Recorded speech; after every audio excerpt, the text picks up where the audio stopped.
Hey, coffee experts. Those of you running independent coffee shops, you're always looking for ways that you can drop your costs. And we here at the Coffee Experts Club really understand that. And so we've started something called Indie Coffee Coalition. And what it's designed to do is to drop your costs on two of the things that you're probably experiencing the highest sales volume in your store. And that is energy drink and frat mix.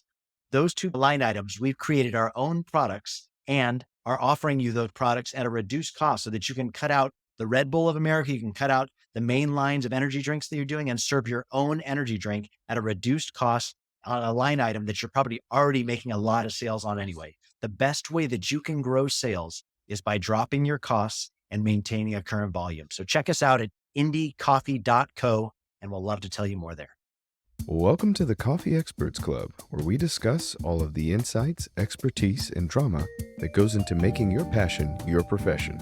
Our hosts, Aaron, Ben, and Drew, are three coffee experts who have taken their coffee experience and turned it into true expertise. They have consulted with major coffee brands throughout the United States and beyond, providing operations expertise and growth strategy for drive-through openings, multiple locations, and everything in between. So brew yourself a cup and hang out a bit with the Coffee Experts Club. Coffee Experts Club, here we are. Man, hey, so I just want full disclosure right now that my background is not revealing of who I really am or where I'm actually at. I'm at the Nashville airport. So if you hear overhead, just know this wasn't where I was supposed to be for this episode, but we're making the best of it. So Ben, Drew, great to see you guys. How are things? Great. Happy day of the week, whatever that is. I don't even know. Man, we're all leaning into Drew and his experience of Belize. The view he just showed us out the window. Man, we're all just living off of that view, Drew. Thank you for that. I just had to close the windows because it's so bright and sunny here. What a jerk. It rained on me all day yesterday. What a dog. Oh, man. But it's been raining down there, though, right, Drew? You had some rainy days? It rained all day yesterday. I went out at like 5 p.m. and there was like a river in the streets just because the land can't soak it in. You know what I mean? So it has nowhere to go if there's so much coming down. I'm wading through 6 inches of rain, but today's nice. I'll send you some rain with your Christmas.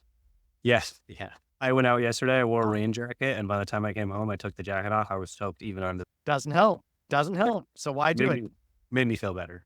It's great. Anyway, hey guys, excited to be here with you guys today. So if you're tuning in today and you're interested in starting your own coffee, we've got a really good episode for you here today about starting your own coffee shop. And do you have to start from scratch? You know, last episode, if you missed it, was with Melanie Cruz from Press Coffee House in Battle Mountain, Nevada. Little town, middle of nowhere, but she's made something really, really special. And the thing that really stuck out to me about Melanie, and we're going to talk about it today, was when she said she worked at this coffee shop as a kid. And then when she saw it come up for sale 10 years later, she thought to herself, I want to do that. That's what I want to do. And I think that's one of the cool things about coffee. You know, I remember when I used to run snowboard shops, there was a Cold Stone across the street from us, right across the way. And we would always go over there and get Cold Stone every day, right? Because like ice cream shop across the street, that's just what you do. You just eat ice cream every day. And so I remember talking to him like, hey, what does it take to get into a franchise here? And he was like, well, you need $1 million cash. And I'm like, shit. And I think the cool thing about coffee is that you don't have to come into it with that kind of capital. And I think Melanie was a really good example of that. And so I'd love to have a conversation with you guys today just about the approachableness of doing your own thing in coffee and why coffee is such a great business to bootstrap and get into the mix and try your hand at it and how you support yourself with the right people and the right things to be able to create success. Yeah. I mean, she really like had the dream of locations because it's like, the previous owners are wanting to sell. They're tired of the business. They're wanting to get out. It's already an established location. Probably wasn't incredibly expensive because, you know, it's in the middle of nowhere. And so like, if you have that dream situation, that's awesome. But coffee in general it's a fairly low bar to entry, meaning that you have to have that $1 million. If you can find a location that's already there, slap some paint on it, throw your name on the building and then start doing your own thing. You can run pretty quickly. The nice thing about coffee is your cost of goods, you can get by or ordering week by week. You know, if you've got only a certain amount of cash on hand for like your first month of operating, you can get through that month and be fairly well set up for the next month. And you can ride that out if you've got nothing to start with. Obviously, that's a stressful way to do it. But if you're like, I'm dying to get into the coffee business and this location just popped up, I'm going to scratch out some cash. It's totally possible. Whereas, you know, yeah, if you want to open up a Cold Stone creamery, good luck finding an end cap on a mall somewhere that you can drop one in. Well, and you can get so creative too, with how you get into coffee. As we've seen from when roasters has kind of disappeared into distant memory, all of the creative ways people have come out of that. We have, people doing coffee deliveries and the items, and that's all they do. They don't have a physical location. Or we have people reselling small buildings for pennies on the dollar. We have people who you can lease equipment from, so you can just pay for it over time. You don't have that large dollar sign up front because equipment, I think, is probably going to be one of the most expensive things you're going to have to spend your money on up front. But you get so creative with how you're sourcing that equipment, who you have working on it. And really the most valuable thing, the thing you can't really put a dollar sign on is your skills, and so you've kind of done your homework on what it takes to serve a cup of coffee, which isn't rocket science. You can really rely on that and make your money with your skills more than kind of relying on the highest grade equipment. As we know, when Roasters opened up, Wes was attesting himself that the coffee tasted like, diesel or whatever. And that's obviously not what you want. But if you have the coffee skills, you can make an old machine that was worth $200, serve a nice cup of coffee. Yeah, that's true. I think the biggest thing, and I want to be really honest about this as we hear it, because I don't want people like dollar signs in their eyes to think, see, I knew it. I could just go start coffee. I would suggest finding a mentor. Make sure you parallel. We've got coffeeexpertsacademy.com. That's a great source, 35 weeks of content, level 1, level 2, level 3 of what are the things that my boss never told me? What are the things I need to be worried about? And listen, you do need to be worried about stuff. Don't be a jackass. Like, don't just jump in there and just think you know everything just because you were slinging coffee out the window or you managed a location. You probably don't know everything. So give yourself the ability to find somebody who can mentor you a little bit, pour into you, keep you out of those like pitfalls, who can come alongside you for a grand opening. Because I think Drew's right. Like, machines is probably one of the biggest costs. Also, if you're going to build a building, buildings are really expensive. Like, so try and get into something creative. I know we talked to Jonathan Mayers from up at Coffee Republic in Great Falls just a few weeks back, and he talked about an end cap on a gas station, something I had never seen before. But man, there in Montana, it's working, and the layout of it was a relatively cheap cost. And in fact, if you do it the right way, a lot of times you can get the existing building owner to contribute. I know every time we did a new lease with Tim Bush that it was a build-to-suit, he would vanilla shell, which means he would build the whole building on a build-to-suit and leave it just for the interior to be wrapped the way that we wanted to do a roasters. And we put our machines in and it was go time. So I think there are great opportunities out there. Just be really careful what you step into and don't be so gun blazing that you think you know it all. Find a mentor, find somebody. Coffee Experts is a great place to start, especially because it's cheap and it's not very expensive. But Drew, I would love to have a conversation with you because I feel like you're an ideal person for us to talk to about this, because this was kind of your dream coming in, right? You started as a barista, and then you kind of worked your way up to a assistant manager, regional manager. And then you were going to be the first franchisees for roasters there in Tri-Cities. And then BlackRock swooped in, bought the chain. You lost your opportunity, but it actually turned out to be an opportunity for you to take some machines and go and start something with me and start Coffee Dealers Minus down in Belize, which I feel like is a pretty rad story. So you want to kind of talk us through that, kind of what your mindset was as a young kid coming up with long ass hair down to your butt, and then how we've come to the Jim Rooter we've come to love and know now? Well, yeah, I mean, I remember mopping the floor back in the day when I was not even there for 6 months, thinking about what a special thing that this company was.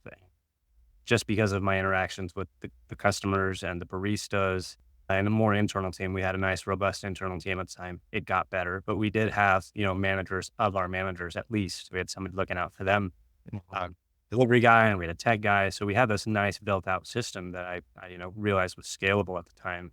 Fast forward, I did work my way up. I had nice leaders. I had great experiences, built a nice community within the business. And I think that is still probably one of the most valuable things that I have as an entrepreneur, as somebody who wants to go do something that's kind of risky, is that I have people that I can reach out to that know things that I don't know, or I've been studying, but I'm still not quite fluent in. So, when I was excited to franchise Roasters, not all the details did excite me. I didn't really want to go to Spokane, to be totally honest, or I wasn't in love with those two locations. And so when things shifted, when BlackRock bought the company, I had the franchise agreement in my hand. I read over it. I was ready to sign it and everything. So a little bit of disillusionment, and I didn't last much longer at the company after that, obviously, because I was excited about the company, not just about the job. So gleaning all the skills that I could from all the people around me, I did go off, and I was lucky enough that BlackRock didn't want any of the equipment that Roasters was using. It was crazy because we'd used it like we put it through the ringer. We use those machines and battle tested those suckers. And I guess understandably so. And it done preventative maintenance, right? I mean, Mhm. what a gift, especially Drew, you and I now buying used machines. What a gift it is to know where your machines have come from, right? To know that somebody's done preventative maintenance for all those years. Anyway, keep going on your story. Well, and I remember when Cody would have to come in for emergency fixes, like, oh, the steam alarm quit working mid shift, and or this group had suddenly stopped working. We realized you need to do preventative. You need to backflush those suckers. You need to replace the screens. You need to replace the gaskets. So preventative maintenance is going to make your machine. It could make your machine last forever. That's one of the La Marzocco thing that they speak towards, is that it will last you forever if you treat it right. I mean, we have 20-year-old machines that are still working. Now that's not forever, but that's still quite a long time. Oh, yeah. But I was lucky enough that I still had friends in BlackRock, and I could kind of work deals towards these machines, and was able to get, a good chunk of things for a lot cheaper than I would have at commercial price tag. So, a little while later, after I had attempted one way or another to start a coffee shop on my own, because I was wanting to. That was the whole goal for 10 years or so. And so I'm not just going to give up. So I was trying one way or another and failed one way or another many times. So moving forward onto what we're doing now with De Los Mayas, it's been a really humbling experience to have something finally take hold, and it is just a dream, but dreams become plans when you put things in place that you can reach. We have something called rocks, and what rocks are is this big plan that you can break down into smaller pieces, bite-sized goals that you can reach. And that's kind of what was happening, still happening. Nothing's set in stone. Nothing's too big. You're carrying me up the blades. With De Los Mayas, it's also been huge learning experience, because it's in another country, B, a whole nother culture. They speak English, but that doesn't mean that we all think the same. That, as we know, from one end of our country to the next, you're going to meet lots of different people that think differently. But the distance has been interesting. And then, like I mentioned at the beginning, the robust internal community that we had was a huge support system. So as a regional manager, as a barista, I always had fallbacks. I always had a tech guy, or I had a regional manager who would help me with my sheets if they got, sideways, or Ben was our tech guy, the things he didn't love doing, but he learned because we needed it. But there was always somebody that we could fall back on. And so, speaking to that community aspect, Aaron and I are still learning. And that's one of the beautiful things about what we're doing now, is we're learning through doing stuff in a whole new space, in the uncharted territory for us. And that's what Roasters was always doing. But at a certain point, it was like, oh, we opened 2 back to back within a month. And it was tough, but it wasn't anything that we hadn't done before. So here, it's learning to do all of those things, all the things I hadn't learned, all of the, let me call Ben, or, let me hand this to the regional that manages our vendors. But down here, it's like, how do we manage these stores without that system, and we know what the systems look like, but how do we create that system in a whole new space?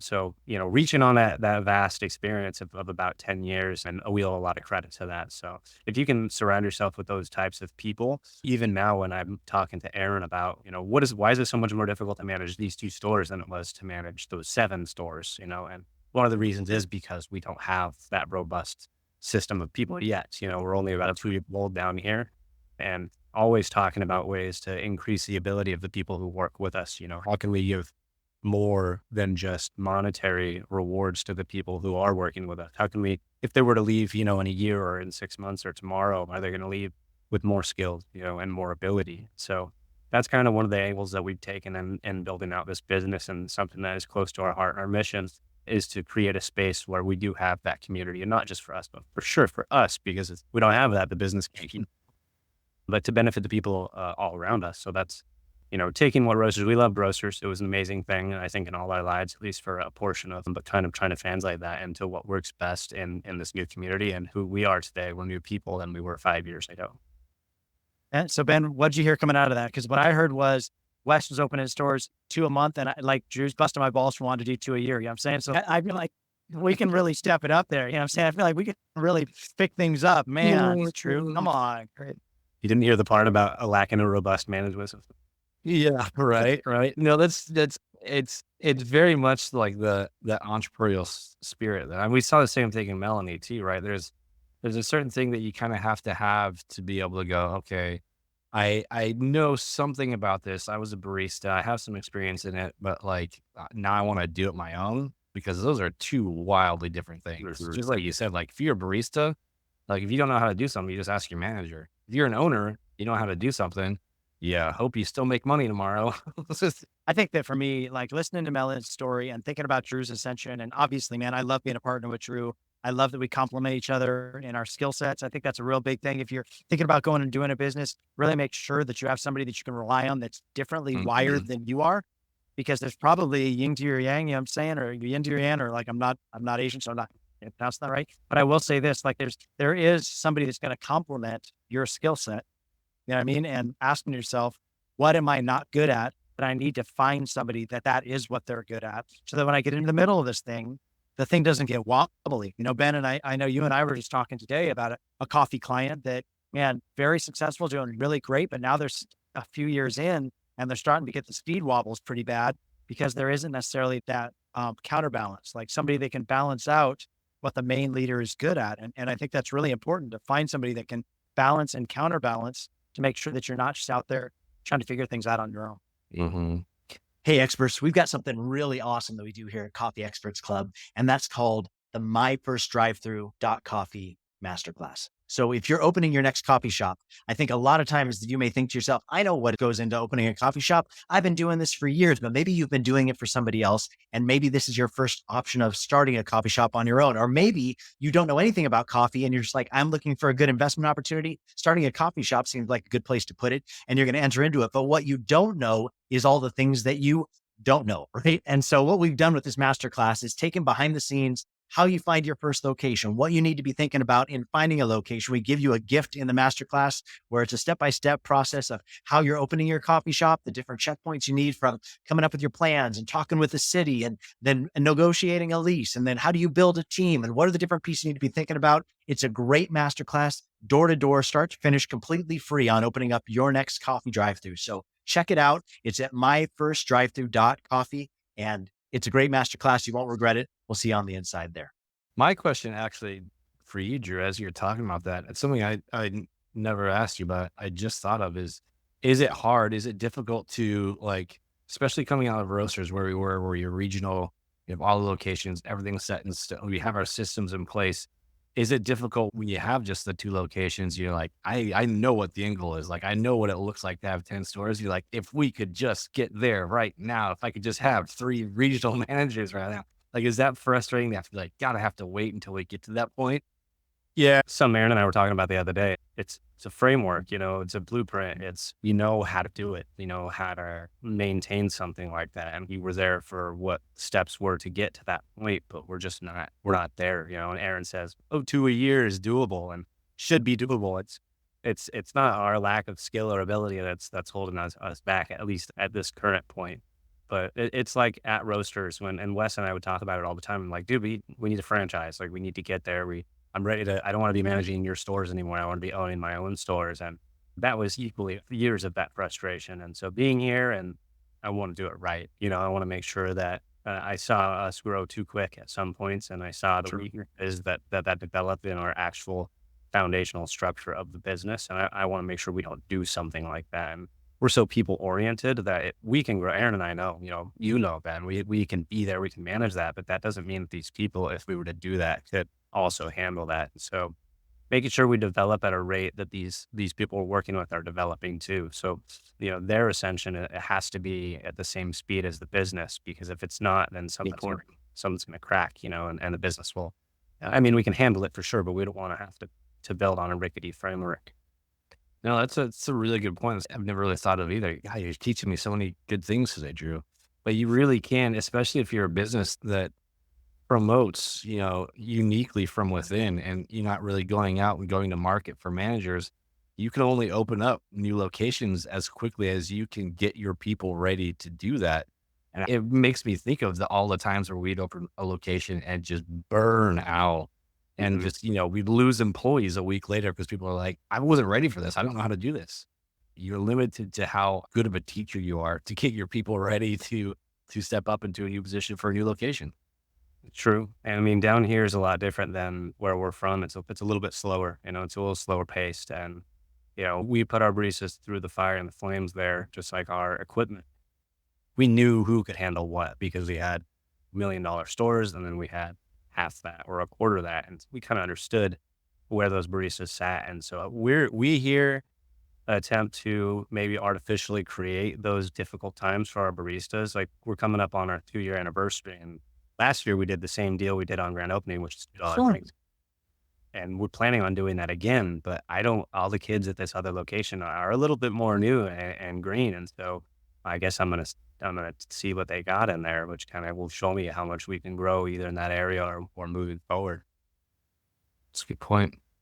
I know like Drew and I have talked a lot about like growth and how many we're going to grow. And obviously we're intending on opening this third location down at Coffee Los Mayas and then hunkering down a little bit and working on internal infrastructure. And something that I felt like Roasters did really, really well was how you guys began to find your lanes, and I think of like Jordan, and like she became really great at like recruiting and training, like, and you guys really formed out those spots where it was like, this person is a trainer and this person's a recruiter and this person is so that Ben doesn't have to be good at everything. Ben can really isolate down to, no, Ben's running operations for 150 employees, 15 locations. Ben can't be the guy that's doing training on bar anymore. Like that's not a good use of Ben's time. So how can we really ID people for what they're good at and then get them into that lane and cause them to see an ascension path? And I know that's what we talk about with our leaders. We just took them out for our employee appreciation dinner when I was in town last month. And I just had a conversation with one of the managers of, hey, just so you know, as we open new locations, yeah, management is one thing, but then there's going to be like overseeing multiple branches. And then there's going to be some people that's overseeing our tech, all of our machines. But if you love tech, there's a spot for that where you can really help us with our machines. There's a spot for recruiting new talent. There's a spot for us thinking through what are we going to do with franchise? Because that is something that's in our heart to do. So I just think having a breadth to see beyond just your one location. And I think that if I can really speak to everybody here, when you really start making money at coffee is really location 3. Like, I think like number 1 is great, but she's getting stable. Location 2 is a stretch and you're like, dear God, can we do it? Location 3 really feels like you're reaching, but once you're there, I feel like you can collaterally use the energy and the inertia that you built in the other 2. And then you don't have to rely on one store, where it's like, man, I hope we do good today. Well, you got 3 doors now to hope you do good.